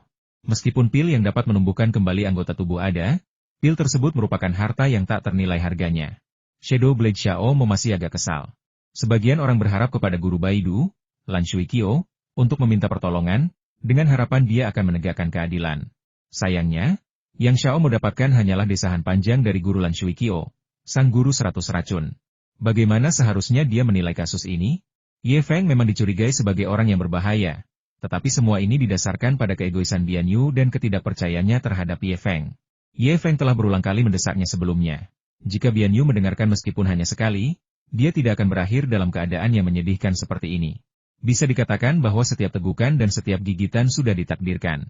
Jika peramal Bian Yu tidak berniat mencelakai Ye Feng sebelumnya, dia mungkin tidak akan berada dalam kesulitan seperti sekarang. Siapa yang benar dan siapa yang salah? Bagaimana kita bisa memastikannya? Atas desakan Shadow Blade Xiaomo, semua orang tetap di tempat selama sehari, memberi Bian Yu waktu untuk memulihkan diri. Pada titik ini, setelah baru menjelajahi setengah dari lembah 10.000 binatang, akan menjadi tindakan bunuh diri bagi pendekar pedang bayangan Xiaomo untuk memimpin Bian Yu kembali melalui jalan yang sama. Tetapi luka-luka Bian Yu tidak memungkinkan mereka untuk menyusul kelompok tersebut. Untungnya, semua orang yang hadir bersikap masuk akal. Setelah berdiskusi, mereka memutuskan untuk beristirahat di tempat itu selama sehari dan menunggu luka Bian Yu sembuh sebelum melanjutkan penjelajahan mereka. Sembari Bian Yu memulihkan diri dari luka-lukanya, yang lain tidak tinggal diam. Mereka semua berkumpul untuk membahas bagaimana cara melewati langkah pertahanan selanjutnya di lembah 10.000 binatang. Setelah melewati lubang pohon di ujung jalan hidup dan mati, dan berjalan beberapa ratus meter menembus kabut putih tebal, pemandangan tiba-tiba berubah. Danau itu berkilauan dengan gelombang hijau, dan terbentang sejauh mata memandang. Apakah ini ilusi? Tanya Ye Feng, agak bingung. Ini bukan ilusi, melainkan sebuah danau luas yang kami sebut Danau 10.000 Roh, kata Yang Yiguan. Air danau asli? Sambil berbicara, Ye Feng melangkah 2 langkah ke depan dan mencoba menyentuh air danau. Tidak mau. Hampir bersamaan, Yang Yiguan berteriak untuk menghentikan mereka, sementara jari-jari Ye Feng sudah menyentuh air danau. Wus! Saat jari-jari Ye Feng mendekati permukaan air, tentakel yang sangat cepat, capit yang tajam, gigi setajam silet, dan berbagai jenis tumbuhan air dan sulur lebih dari 10 serangan secara total menyerang Ye Feng secara bersamaan. Semua ini terjadi terlalu tiba-tiba. Untungnya, Ye Feng cukup berhati-hati dan mempertahankan perisai spiritual pelindung di sekeliling tubuhnya. Klik! Armor giok ungu Ye Feng hancur seketika di bawah gigitan capit ungu raksasa. Meskipun Ye Feng segera menarik tangannya, ujung jarinya masih terasa perih, menyebabkan luka terbuka yang cukup besar. Sensasi geli dan gatal membuat ekspresi Ye Feng berubah drastis. Beracun? Mata guru Baidu Shangren Lan Shuiqiao menajam saat dia menatap Ye Feng. Apakah kau butuh bantuanku? Terima kasih, tapi tidak perlu. Energi spiritual giok ungu di dalam tubuhnya beredar 2 kali, dan sari darah beracun beredar sekali di dalam mutiara naga ilusi sebelum sensasi kesemutan dan gatal akhirnya menghilang. Kultivasi asli Ye Feng terhadap kekuatan spiritual giok ungu memiliki efek detoksifikasi yang kuat, sehingga racun biasa tidak berpengaruh padanya. Selain itu, energi kuat dari mutiara naga ilusi yang menetralisir kekuatan negatif berarti bahwa keracunan bukanlah ancaman besar bagi Ye Feng. Tuan Muda Ye, Anda benar-benar terampil. Melihat wajah Ye Feng kembali normal, Guru Baidu, Lan Shuiqiao, berseru, makhluk yang menyerang pahlawan muda Ye barusan seharusnya adalah binatang iblis tingkat menengah peringkat surga, kepiting iblis matahari ungu. Selain serangannya yang kuat, binatang iblis ini juga mengandung racun yang ampuh. Racun mematikan semacam ini terlalu berbahaya untuk ditangani kebanyakan orang. Hanya penawarnya yang dapat membantu. Ketahanan Tuan Muda Ye terhadap racun sungguh luar biasa. Teknik kultivasi yang kau praktikkan memiliki kemampuan detoksifikasi yang baik. Ye Feng terkekeh dan menatap Yang Yiguan. Menurut informasi yang telah saya kumpulkan dengan susah payah, danau ini bernama Danau Wanling. Danau ini dipenuhi berbagai macam monster air, sebagian besar berupa tumbuhan air dengan kemampuan menyerang yang sangat kuat, dan monster air lainnya merupakan minoritas. Jumlah totalnya mencapai ratusan juta. Apa? Ratusan juta? Sebanyak itu? Ye Feng terkejut. Seberapa besar sebenarnya Danau Wanling? Lan Shuiqiao mendesak untuk mendapatkan jawaban. Lebarnya 200 li, dan hampir tidak ada jawaban pasti mengenai panjangnya. Beberapa manuskrip mencatat bahwa Danau Wanling panjangnya 5 atau 600 li, Dan ada juga yang mengatakan bahwa Danau Wanling tidak berujung. Namun, saya lebih percaya pada jawaban yang lain. Kata Yang Yiguan. Apa maksudmu? Danau Seribu Roh ini berbentuk lingkaran, mengelilingi seluruh lembah 10.000 binatang. Karena bentuknya yang melingkar, danau ini tak terbatas dan tak berujung. Selain itu, alasan saya mempercayai hal ini adalah karena fungsi Danau Seribu Roh. Kata Yang Yiguan. Semua mata berbinar bersamaan. Apa efeknya? Apa fungsinya? Makanan. Monster air dan berbagai tumbuhan air yang berkembang biak sangat cepat di Danau Wanling adalah makanan bagi monster-monster yang dibesarkan di lembah Wansho. Monster-monster perkasa itu memiliki nafsu makan yang mengerikan, dan hanya sejumlah besar makhluk air seperti itulah yang dapat memuaskan rasa lapar mereka. Kata Yang Yiguan. Semua orang tampak berpikir. Sepertinya kita hanya bisa menyeberangi Danau Wanling. Tetua Yang, apakah Anda tahu cara menyeberangi danau itu? Tanya Lan Shuikyo. Namun pandangan Yang Yiguan tertuju pada Ye Feng. Inilah alasan utama mengapa aku mengundang pahlawan muda Ye ke sini. Aku khawatir hanya pahlawan muda Ye yang bisa membantu kita melewati ini. Aku tidak bisa memikirkan cara lain. Kata Yang Yiguan. Oh, apa maksudmu? Ye Feng tiba-tiba mengerutkan kening, perasaan tidak enak menyelimutinya. Seperti yang mungkin sudah kalian perhatikan, meskipun lembah 10.000 binatang dijaga ketat, masih ada jalan untuk melarikan diri. Ini terutama karena ketika pertama kali dibangun, para prajurit dari sekte penjinak binatangku terus keluar masuk. Meskipun pertahanannya ketat, kami harus meninggalkan jalan bagi mereka. Hal yang sama berlaku untuk susunan mempesona langit dan bumi, jalan hidup dan mati, dan terutama Danau 10.000 Roh. Namun, mereka dipandu oleh jimat saat masuk dan keluar, sehingga secara alami menjadi sangat mudah. Para anggota senior sekte penjinak binatang hanya memiliki satu cara untuk menyeberangi Danau 10.000 Roh dengan perahu. Mereka menggunakan perahu roh yang terbuat dari sisa-sisa Raja Hiu Macan Laut Pembalik, seekor binatang iblis tingkat surga tingkat tinggi yang kultivasinya mendekati tingkat binatang roh. Dengan menaiki perahu roh ini, tekanan kuat yang berasal dari mayat Raja Hiu Macan yang terbalik dapat menundukkan monster-monster di danau, mencegah mereka menyerang dan memungkinkan perjalanan yang lancar. Setiap 100 tahun sekali, para tetua sekte akan menyortir binatang buas iblis di Danau Wanling, menangkap binatang buas iblis tingkat Raja Surgawi kelas atas di antara mereka, untuk memastikan keselamatan mereka. Kata Yang Yiguan. Di manakah perahu roh ini? Tanya Ye Feng. Sisi lain Danau Wanling. Di masa lalu, ketika orang-orang dari sekte penjinak binatang menyeberangi Danau 10.000 Roh, mereka akan mengirimkan jimat, dan binatang roh akan menaiki perahu roh untuk membawa mereka ke sisi lain. Ketika mereka keluar, mereka akan membawa orang-orang keluar lagi dan kemudian kembali ke sisi lain untuk tinggal. Untuk mencegah penyusup melewati Danau 10.000 Roh, kata Yang Yiguan. Apakah benda ini tidak bisa terbang? Ye Feng bertanya lagi. Kau bisa terbang, tapi tempat ini dekat dengan pusat susunan roh surgawi magnetik bumi. Kau hanya bisa terbang setinggi sekitar 8 meter paling banyak. Kau bisa mencobanya. Kata Yang Yiguan. Tanpa perlu berusaha, hanya dengan merasakan melalui hatinya, Ye Feng tahu bahwa apa yang dikatakan Yang Yiguan itu benar. Ye Feng menatap Yang Yiguan lagi, dan tepat sebelum dia berbicara, Yang Yiguan memancarkan cahaya di tangannya dan mengeluarkan mayat monster besar yang telah dia siapkan sebelumnya dari cincin penyimpanannya, lalu melemparkannya ke langit di atas Danau Wanling. Tanpa Ye Feng mengucapkan sepatah kata pun, Yang Yiguan tahu apa yang Ye Feng tanyakan. Apakah Anda bertanya apakah memungkinkan untuk terbang di atas ketinggian rendah? Mendesis. Saat mayat monster raksasa itu terbang melintas, semua orang tersentak. Hu Qingtong dan Feng Qingyue sangat ketakutan melihat tanaman air yang lebat, tentakel binatang air, dan kolom air yang muncul dari danau sehingga mereka mundur beberapa langkah. Begitu mayat monster itu melayang di langit, puluhan ribu tanaman air berwarna-warni dan hampir 10.000 berbagai jenis tentakel, capit, dan sebagainya dari makhluk air muncul dari danau tersebut. Sebelum mayat itu sempat diseret ke tanah, mayat monster seluas 100 meter persegi itu berubah menjadi tumpukan tulang putih. Sebagian diantaranya dimakan oleh monster air, dan sebagian lagi terkikis oleh racun dari beberapa tumbuhan air. Dalam situasi ini, siapa yang bisa lolos? Yang Yiguan tersenyum kecut. Dengan serangan yang begitu padat, apalagi kita, bahkan seorang raja di puncak tingkat ke-9 alam istana pembukaan mungkin tidak akan mampu terbang melewatinya dengan lancar. Danau Wanling ini benar-benar pantas disebut sebagai penjaga lembah Wansho. Seru Lan Shuikyo dengan kagum. Sebenarnya, ini tidak terlalu sulit. Jika kita menemukan mayat Raja Binatang Laut dan membuat perahu roh, kita mungkin bisa melewatinya, selah Xiaomo. Tidak semudah itu. Tekanan dari Raja Binatang Laut tingkat surgawi tingkat tinggi saja mungkin tidak cukup untuk menekannya. Pasti ada metode ajaib lain yang terlibat dalam proses pembuatan kapal. Lan Shuikyo menggelengkan kepalanya dan berseru kagum. Masalah ini tidak bisa dianggap enteng. Jika seseorang sampai terjebak, Bahkan seorang raja di alam pembukaan istana pun akan celaka. Katakan padaku, mengapa hanya Tuan Muda Ye yang mampu melewatinya? Begitu dia mengatakan itu, semua mata tertuju pada Ye Feng.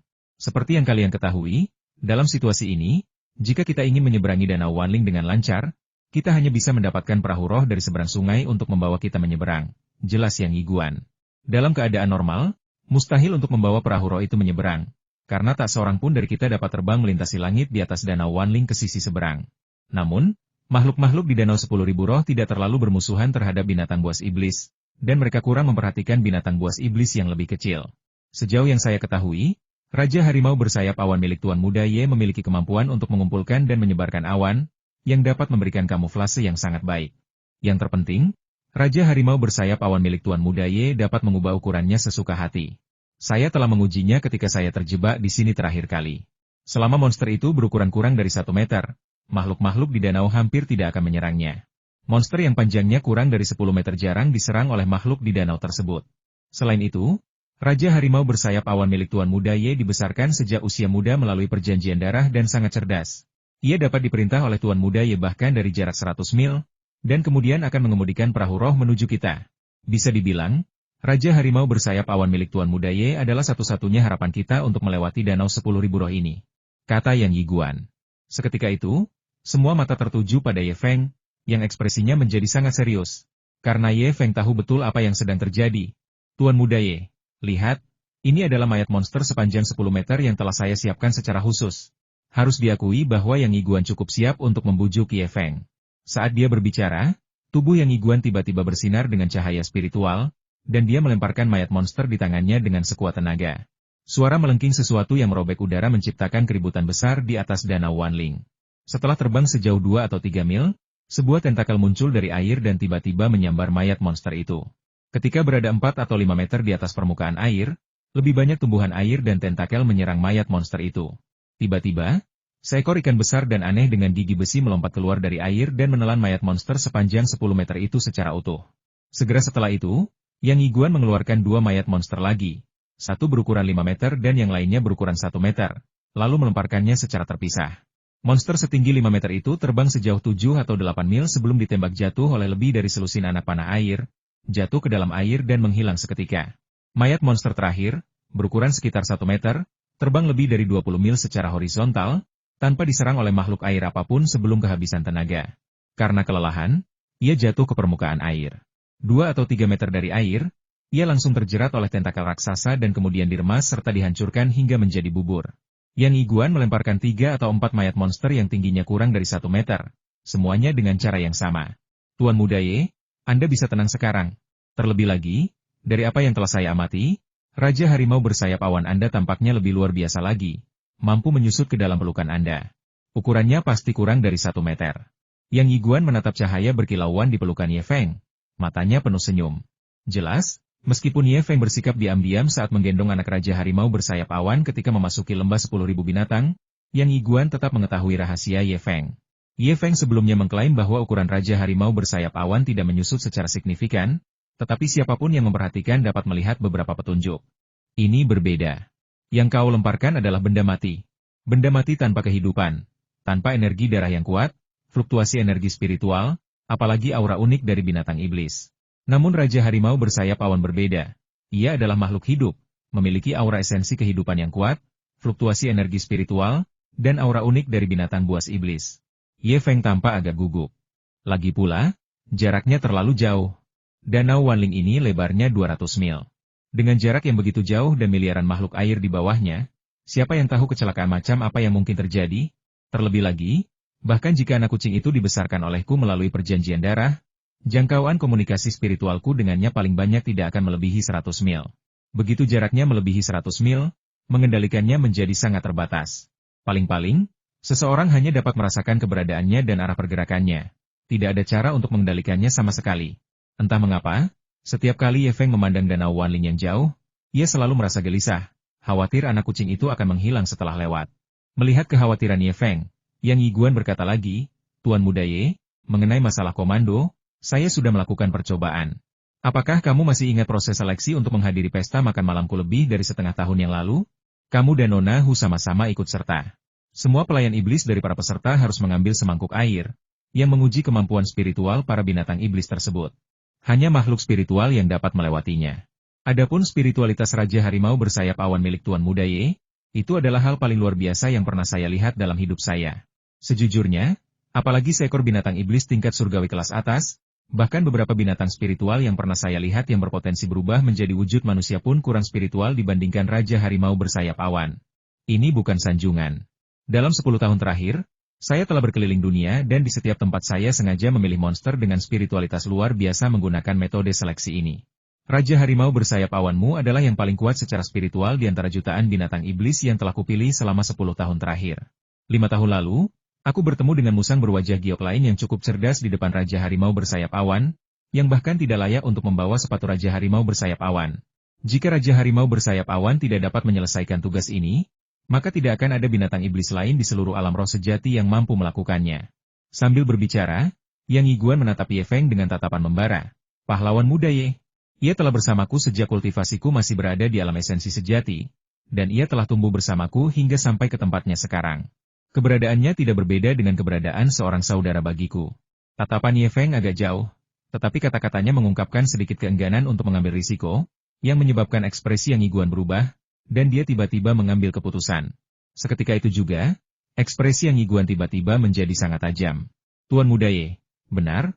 Saya telah berurusan dengan binatang buas iblis sepanjang hidup saya. Aku mengerti perasaanmu. Aku percaya kau memperlakukan Raja Harimau bersayap awan ini seperti saudara.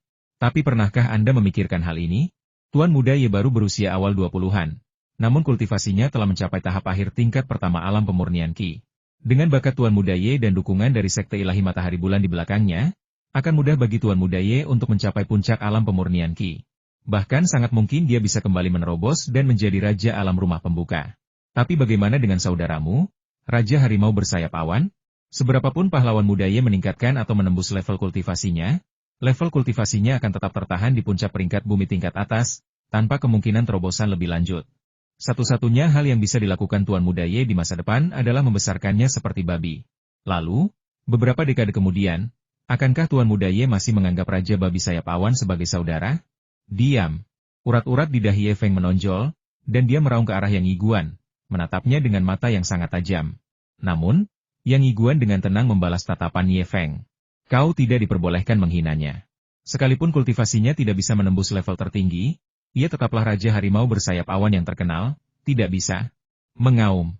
Raungan harimau yang dahsyat tiba-tiba terdengar dari lengan Ye Feng, mengejutkan Mayu, murid utama sekte penjinak hewan buas yang berdiri di samping Ye Feng, hingga ia mundur beberapa langkah.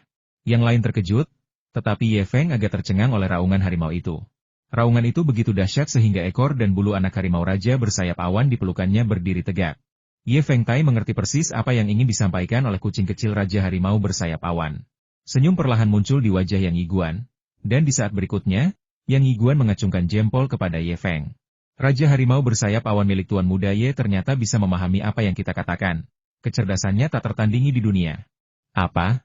Raja Harimau bersayap awan Tuan Muda Ye ternyata bisa mengerti apa yang kita katakan? Hu Qingtong dan Guru Baidulan Shui Qio saling memandang dengan heran. Mata mereka dipenuhi keterkejutan. Tentu saja. Kalau tidak, mengapa ia mengeluarkan raungan harimau seperti itu? Yang Yiguan tertawa gembira. Meskipun aku tidak mengerti bahasa hewan, aku telah berurusan dengan binatang buas sepanjang hidupku, jadi aku bisa menebak secara kasar arti raungan harimau ini. Tuan Muda Ye, apakah Raja Harimau bersayap awan Anda menawarkan diri untuk berperang? Seketika itu, semua mata tertuju pada Ye Feng, atau lebih tepatnya, pada tonjolan kecil di dada dan perut Ye Feng. Ye Feng mengangguk dengan ekspresi rumit dan berkata, benar. Lalu apa yang kau pikirkan, pahlawan muda Ye? Pada saat ini, Yang Yiguan berhenti menekan Ye Feng. Ye Feng tiba-tiba menarik napas dalam-dalam dan berkata, jika sesuatu terjadi pada anak kucing itu, aku akan menghancurkan sepenuhnya lembah 10.000 binatang ini dan membantai miliaran makhluk hidup di danau 10.000 roh. Ekspresi Yang Yiguan berubah sangat serius. Dia tahu bahwa Ye Feng tidak sedang bercanda. Dia tersenyum kecut dan berkata, pahlawan muda Ye, aku yakin kita semua menantikan kembalinya Raja Harimau bersayap awan dengan selamat. Memanggil. Tiba-tiba, semburan energi spiritual singkat melesat ke arah dahi Ye Feng. Namun, energi spiritual ini terlalu lemah, dan kecepatannya tampak terlalu lambat bagi Ye Feng. Ye Feng hanya memiringkan kepalanya sedikit, sehingga menghindari serangan energi spiritual tersebut. Saat semua orang menoleh, Shadow Blade Xiaomo bergegas menghampiri dengan gembira. Bian tua, kau sudah bangun. Bagus sekali. Sekarang setelah kau bangun, kau bisa menggunakan energi spiritualmu untuk mempercepat penyembuhanmu. Bunuh dia. Bunuh bajingan Ye Feng itu. Xiaomo, bunuh bajingan ini. Dialah yang menghancurkan hidupku. Bunuh dia.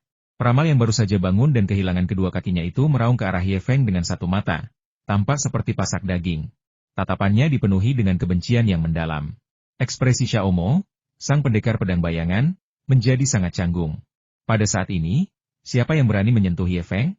Selain itu, mengingat kekuatan yang telah ditunjukkan Ye Feng sebelumnya, akan sangat sulit baginya untuk membunuh Ye Feng. Xiaomo berbisik, mencoba membujuknya, Bian tua, jangan seperti ini. Kau sudah menjadi kultivator kuat di alam pemurnian Qi. Selama kau memiliki kultivasi, kau masih bisa pulih jika menemukan ramuan untuk meregenerasi anggota tubuhmu. Ekspresi Ye Feng berubah sangat tajam. Tatapannya tertuju pada Bian Yu, kilat menyambar di telapak tangannya. Bian, ini pertama dan terakhir kalinya. Jika aku mendengar kau berteriak seperti itu lagi, atau mengendap-endap dari belakang seperti itu lagi, jangan salahkan aku jika aku menghancurkanmu berkeping-keping. Xiaomo dengan cepat melangkah di depan Bian Yu. Tuan muda Ye, Bian tua baru saja mengalami perubahan mendadak dan emosinya tidak stabil. Mohon maafkan dia. Aku tidak bercanda. Dengan dengusan dingin, Ye Feng menoleh ke arah danau Wanling dan mulai mengamatinya dalam diam. Guru Baidu, Lan Shuikyo, perlahan berjalan menghampiri Bian Yu. Guru Bian, kami turut berempati dengan kesulitan Anda. Tetapi semua ini adalah kesalahan Anda sendiri. Jika Anda mendengarkan bahkan setengah kata pun dari Ye Feng dan lulus ujian dengan cepat, Anda tidak akan mengalami musibah ini. Mengapa Xiaomo baik-baik saja? Itu karena dia mendengarkan desakan Ye Feng. Kami memasuki lembah 10.000 binatang dengan mempertaruhkan nyawa kami. Dan saya tidak ingin siapapun merusak penjelajahan kami di lembah 10.000 binatang. Jika tidak, saya akan menjadi orang pertama yang tidak akan membiarkannya lolos.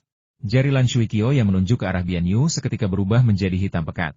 Dalam sekejap, satu jari berubah lebih dari 100 warna, menunjukkan kemampuan racun Lan Shuikyo yang sangat canggih dan menakutkan, membuat Xiaomo dan Bian Yu benar-benar ketakutan. Kapan waktu terbaik dan teraman bagi Raja Harimau bersayap awan untuk melewati Danau Wanling? Tanya Ye Feng, berdiri di tepi danau. Yang Yiguan sangat gembira dan berkata, malam hari adalah waktu paling berbahaya dan siang hari adalah waktu paling aman. Sebaiknya kita berangkat besok pagi. Kebiasaan binatang air mirip dengan kebiasaan binatang iblis. Banyak dari mereka berburu di malam hari dan bersembunyi di siang hari. Bagus. Sebagai tanggapan, mata Ye Feng dipenuhi kekhawatiran. 200 mil jauhnya, akankah anak kucing itu bisa kembali dengan selamat? Kucing kecil, ingat, kurangi kecepatanmu sedikit, dan berusahalah sebaik mungkin untuk menyembunyikan auramu. Kamu sama sekali tidak boleh ceroboh.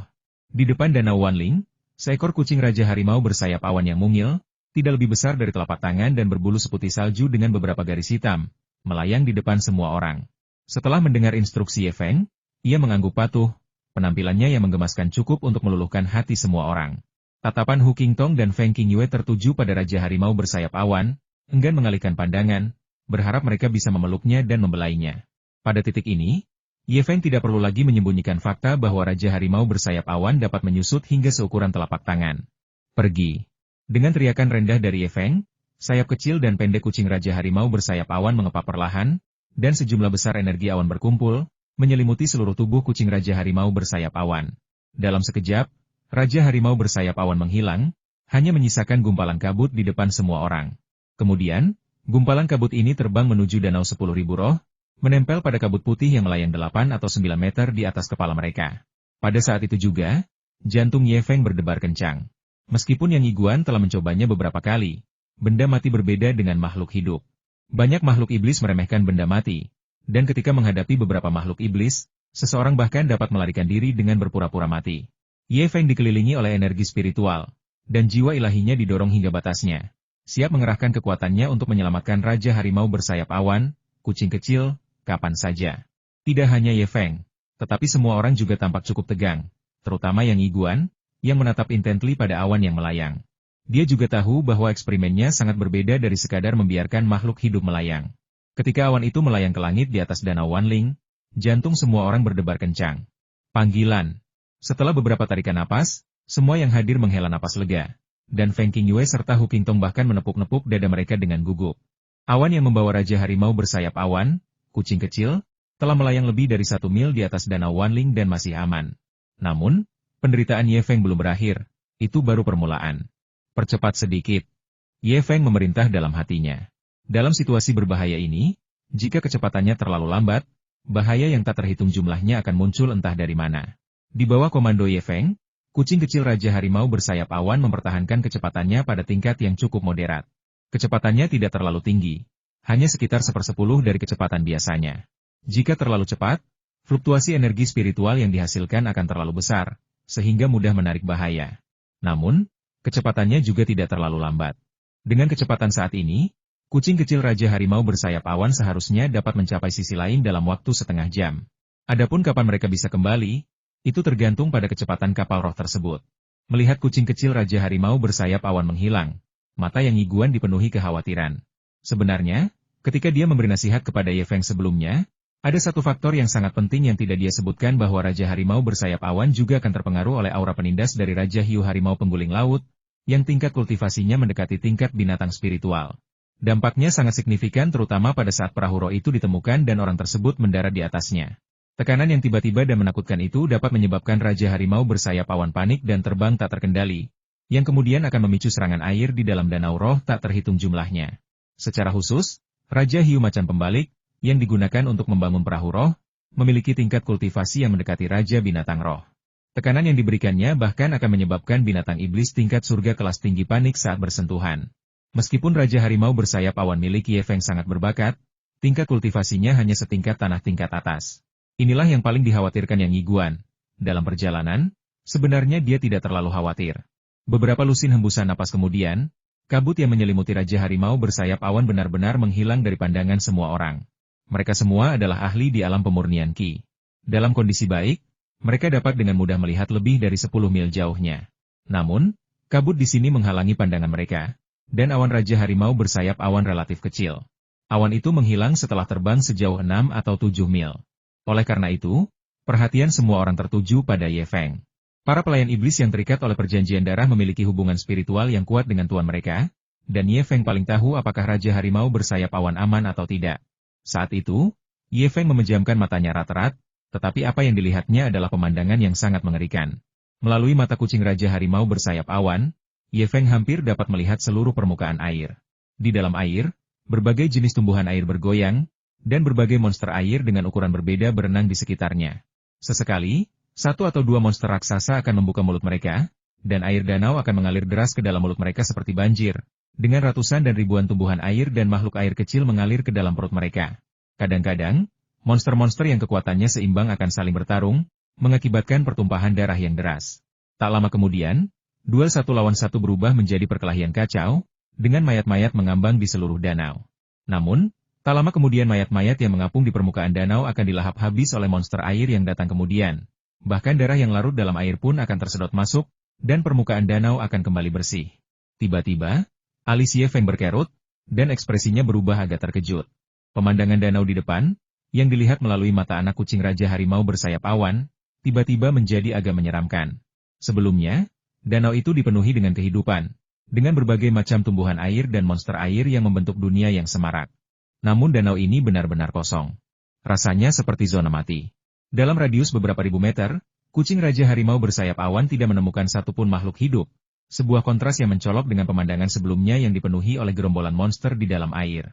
Yang lebih aneh lagi, beberapa tanaman air yang ada di sana tampaknya telah kehilangan vitalitasnya di daerah ini.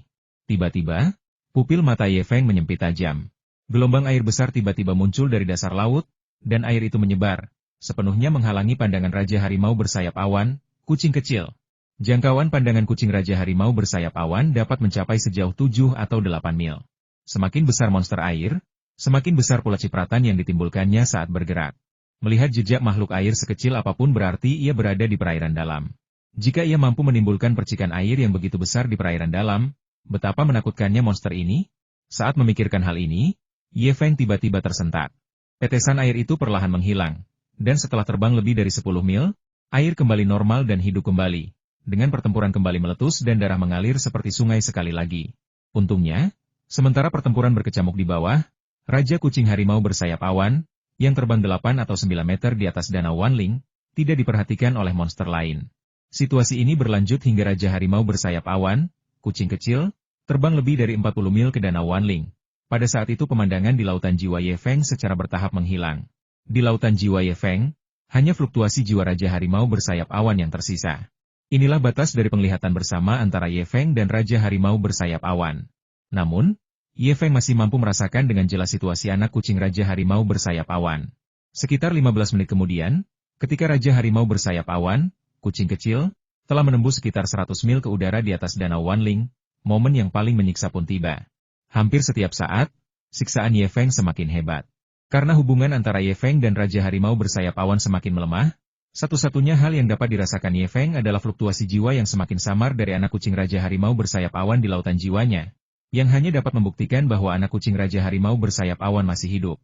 Jika dia tidak lagi bisa merasakan jejak fluktuasi spiritual ini, Ye Feng mungkin sudah bergegas menuju Danau 10.000 Roh tanpa mempedulikan hal lain. Belum pernah sebelumnya suatu momen terasa begitu panjang. Ini benar-benar terasa seperti selamanya. Setiap tarikan napas terasa seperti beberapa jam telah berlalu. Waktu, yang biasanya berlalu tanpa disadari, tampaknya berjalan sangat lambat di sini. Yang Yiguan, Feng Qingyue, Hu Qingtong, dan lainnya semua bisa melihat kegugupan Ye Feng, terutama Yang Yiguan dan Feng Qingyue, yang berinisiatif untuk mengobrol dengan Ye Feng. Namun, apapun topiknya, Ye Feng tetap tak bergerak, seperti seorang biksu tua yang sedang bermeditasi. Satu-satunya gerakan adalah keringat yang mengalir di dahinya. Rasanya seperti puluhan tahun telah berlalu ketika tiba-tiba, jiwa Raja Harimau bersayap awan dalam pikiran Ye Feng berfluktuasi dengan hebat, membuat ekspresi Ye Feng menjadi sangat tegang. Pada saat itu, di seberang Danau Wanling, sebuah perahu roh, sepanjang 700 meter dan lebar lebih dari 100 meter, dengan badan berwarna putih tulang, muncul di hadapan Raja Harimau bersayap awan, kucing kecil. Tepatnya, itu berada di dalam awan sekitar 8 atau 9 meter di atas Danau Wanling. Di bagian depan dan belakang perahu roh, terdapat sebuah bola besar berwarna hijau gelap.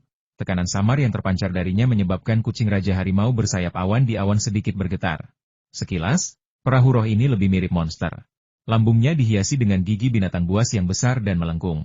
Aura jahat samar yang terpancar dari gigi binatang buas tersebut mencegah makhluk hidup apapun dalam radius lebih dari 10 mil untuk bergerak. Meskipun terdapat banyak tanaman air dengan sistem akar yang sangat berkembang di dekatnya, di bawah tekanan perahu roh, mereka semua seperti zombie, tidak berani bergerak sedikit pun. Awan di langit bergetar sedikit, bergerak ke tengah-tengah perahu roh, lalu perlahan turun. Aura kebencian dan penindasan yang luar biasa segera menyelimuti mereka, menyebabkan energi seperti awan yang mengelilingi kucing kecil Raja Harimau bersayap awan berfluktuasi dengan hebat. Saat ini, Ye Feng, yang berada hampir 200 mil jauhnya, sangat tegang. Dalam persepsi spiritualnya, ia dapat merasakan bahwa jiwa kucing Raja Harimau bersayap awan terus berfluktuasi, yang seringkali mengindikasikan bahwa kucing tersebut dalam bahaya. Dalam sekejap, Ye Feng tiba-tiba membuka matanya. Tatapannya melesat ke kejauhan dengan cahaya yang nyata, seolah mencoba melihat menembus segalanya. Apa yang terjadi? Apakah ada sesuatu yang salah? Semua orang menjadi tegang karena perubahan ekspresi Ye Feng. Ye Feng tidak menjawab, dan urat-urat di dahinya menonjol. Dia berusaha keras untuk menahan diri dan tidak terburu-buru menuju Danau Wanling. Setelah sekian lama, ekspresi Ye Feng tiba-tiba rileks. Ye Feng bergumam, anak kucing itu mungkin selamat. Apa? Sudah selesai? Seru Yang Yiguan dengan gembira. Jika Yang Yiguan melihat pemandangan itu dari jarak 200 mil, dia mungkin akan lebih terkejut lagi, bahkan mungkin sangat terpukul. Setelah fluktuasi awal dalam jiwa ilahinya, kucing Raja Harimau bersayap awan mendarat di perahu roh seolah-olah sedang berjalan-jalan di halaman belakangnya sendiri. Aura yang menekan dari Raja Hiu Harimau Laut yang menggulingkan, yang hampir setara dengan level binatang roh, terasa seperti permainan baginya. Tak lama kemudian, kucing Raja Harimau bersayap awan tiba-tiba membesar, perlahan berjalan ke buritan perahu, dan menghentakkan cakarnya. Air berhamburan, dan perahu roh melesat ke depan seperti anak panah. Lihat, cepat, itu kapal roh. Raja Harimau bersayap awan milik Tuan Muda Ye memang telah membawa perahu roh itu. Sudah selesai, Tuan, sudah selesai. Ketika perahu roh raksasa itu muncul di hadapan semua orang yang tadi menatap danau dengan saksama bersorak. Mayu, murid tertua dari sekte penjinak hewan buas, bersorak dengan gembira seperti anak kecil.